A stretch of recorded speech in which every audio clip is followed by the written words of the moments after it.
Matéria de suma importância para os pré-candidatos às eleições 2020 é a matéria sobre contas que são julgadas nos tribunais de contas e também nas câmaras de vereadores.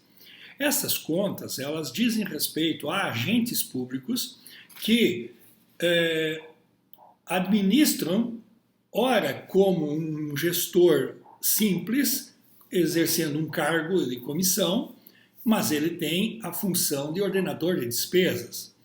Então ele tem um gerenciamento sobre o dinheiro público. E tem o outro lado, que é a conta de governo, as contas do Poder Executivo. Estas contas, elas passam pelo Tribunal de Contas e esse Tribunal de Contas emite um parecer prévio, encaminha às câmaras de vereadores, as quais irão julgar pela aprovação ou não destas contas. Os gestores que não são chefes de executivo, eles simplesmente têm estas contas apreciadas na sede do Tribunal de Contas. Estas contas, o resultado final, tanto para o simples gestor, que tem uma decisão final no Tribunal de Contas, quanto aquela que é do chefe do executivo, que tem a sua conta final examinada pela Câmara de Vereadores, este resultado final, se tiver ali reprovação com motivação de vícios insanáveis, revestidos de dolo, que poderia gerar improbidade administrativa, esta motivação gera inelegibilidade. O que é inelegibilidade? É um ato que a Justiça Eleitoral elege como dito que não pode ser candidato. Fecha as portas da Justiça Eleitoral para quem quer ser candidato e tenha estas contas reprovadas com motivação de vício insanável, que não tem solução, não tem mais como reformar e corrigir. E ainda este vício ele tem que estar enquadrado na lei de improbidade administrativa, enquadramento, e que possa ser declarado um vício que tem ali revestimento de dolo. E automaticamente, então, essas pessoas estão inelegíveis por 8 anos, de acordo com a Lei Complementar 6490, que é a Lei das Inelegibilidades, no inciso 1º, na letra G. E nós temos, dentro da análise do Tribunal de Contas, muitas vezes, um trabalho bastante profícuo em trabalhar as motivações, quais são os vícios, mas nem sempre esta análise ela está correta. Às vezes, o Tribunal de Contas pode enganar-se no julgamento e indicar ali, talvez, uma gravidade que ela não tenha toda essa ideia de gravidade que possa ser enquadrado como um vício revestido de dolo em improbidade administrativa. Aí, estes gestores, se querem ser candidatos, precisam tomar suas providências, recorrer dentro do próprio Tribunal de Contas, se assim ainda é possível. Se já transitou em julgado no Tribunal de Contas, ele pode entrar com uma ação rescisória interna no Tribunal de Contas para tentar rediscutir aquela decisão que ele julga estar equivocada. Se já está ultrapassado esta fase, um caminho que existe é poder entrar no Poder Judiciário com uma ação de anulação de ato jurídico, um ato administrativo, rediscutindo alguma ilegalidade ou inconstitucionalidade em cima daquela decisão.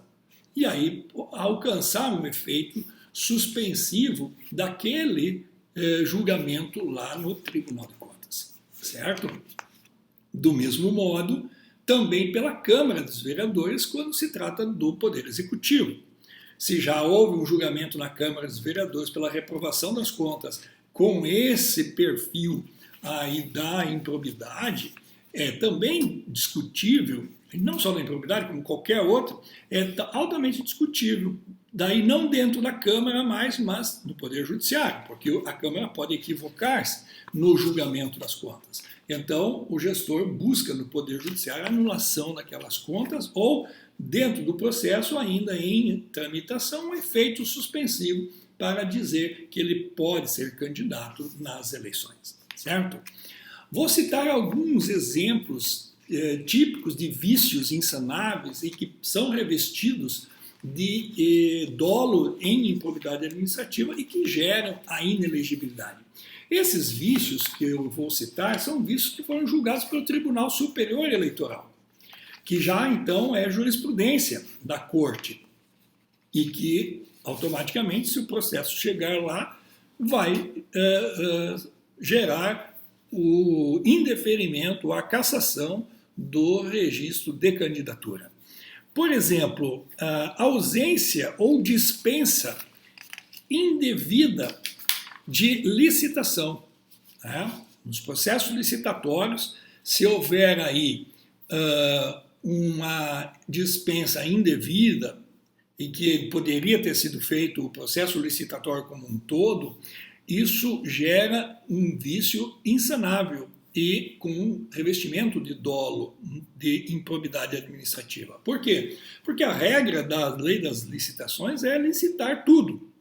Só não se licita aquilo que se tem numa situação de emergência, por exemplo. Né? Estamos vivendo o tempo de pandemia, que de repente é urgente a aquisição de um respirador. Não dá tempo para fazer uma licitação de 3 meses para comprar os respiradores. Então, se faz uma dispensa com devida cotação e toda a fiscalização para que não haja superfaturamento nesses processos. Então, a opção de dispensa indevida é um ato que pode gerar improbidade administrativa revestida de dolo. Aplicação de verbas federais repassadas ao município em desacordo com o convênio. Quando as verbas são transmitidas, e até também verbas estaduais, elas têm um fim específico e se faz um convênio e ali se delinea toda a necessidade de aplicação daquele dinheiro. Se houver desvirtuamento na aplicação daquele dinheiro, é também doloso esse ato. Imputação de débito ao administrador pelo TCU.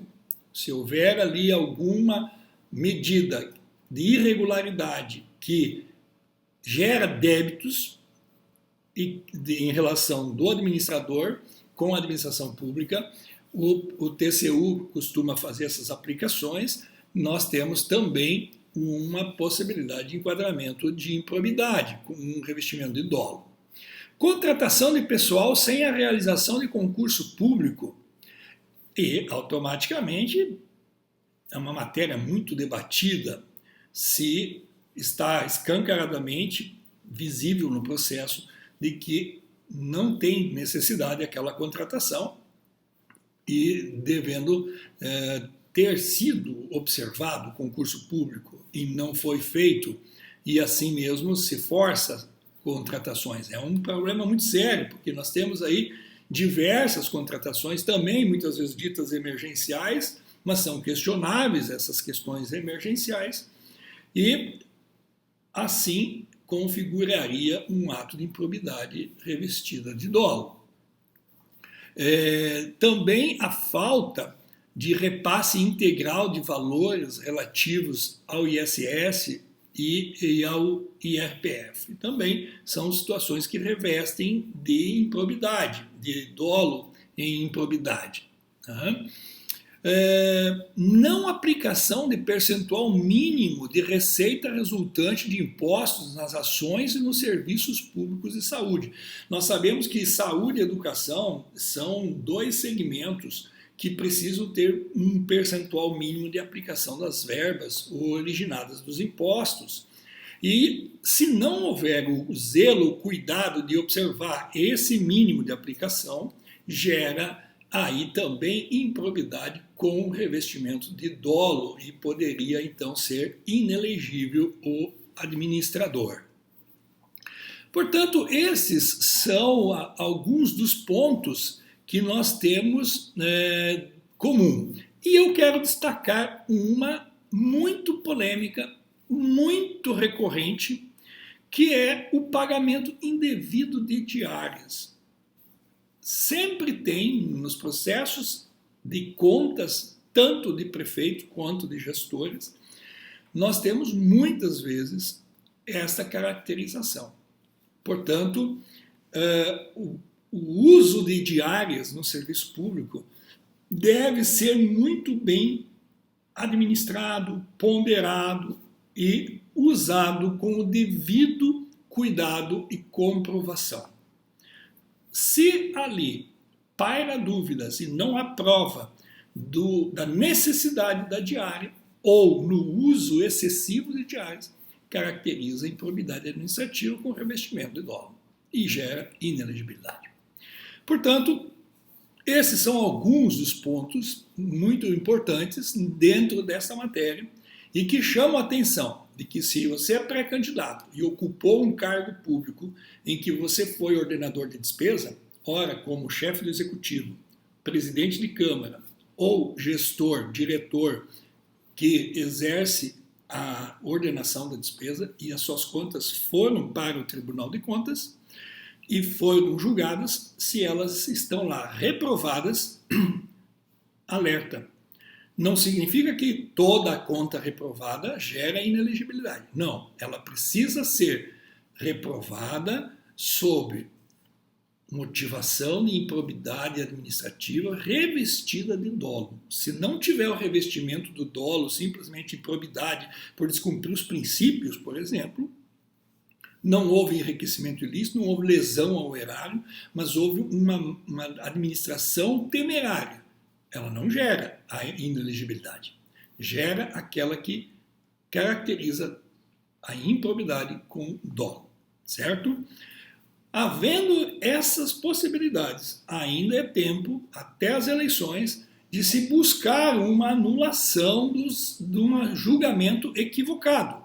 Eu estou falando dos julgamentos equivocados, e com problemas e com erros, pode-se buscar essa reparação no Poder Judiciário. Muito obrigado pela sua valiosa atenção.